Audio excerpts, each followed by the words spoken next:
Kita ke informasi lain, saudara. Tersangka pencabulan terhadap 5 anak kandung dan 2 orang cucu yang terjadi di kawasan Baguala, Ambon, Maluku ditangkap personel unit PPA dan Buser Satreskrim Polresta Pulau Ambon.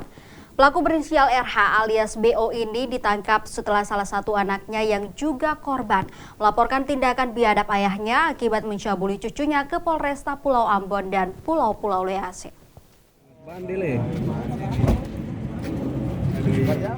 Pria berusia 51 tahun pelaku pencabulan terhadap salah satu cucu kandung sendiri dilaporkan oleh anak kandung ke Polresta Pulau Ambon dan Pulau-Pulau Lease.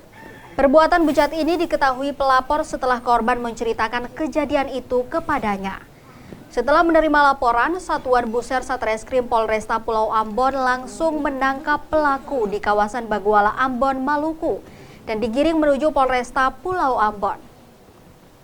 Dari pengembangan kasus ini, barulah diketahui kalau aksi bejat ini tidak hanya dilakukan terhadap satu orang cucunya, namun juga dilakukan kepada 5 anak kandungnya dan cucu lainnya, serta dilakukan sudah sejak lama dan berulang kali. Namun para korban tidak berani melapor kejadian tersebut karena diancam akan dipukul dengan kaca.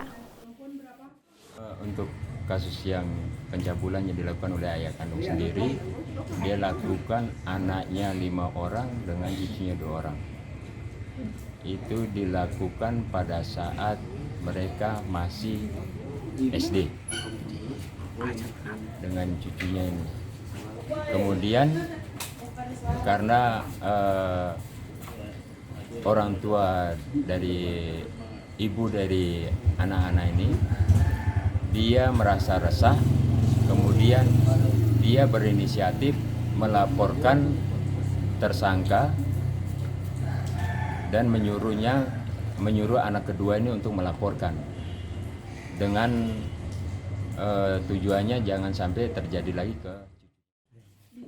Akibat perbuatan ini, tersangka dijerat dengan pasal berlapis tentang tindak pidana persetubuhan terhadap anak dalam pasal 81 ayat 1, ayat 3, dan ayat 5 Undang-Undang Republik Indonesia nomor 17 tahun 2016 tentang penetapan peraturan pemerintah nomor 1 tahun 2016 tentang perubahan kedua atas Undang-Undang nomor 23 tahun 2022 tentang perlindungan anak. Yahya Lating, Kompas TV, Ambon, Maluku.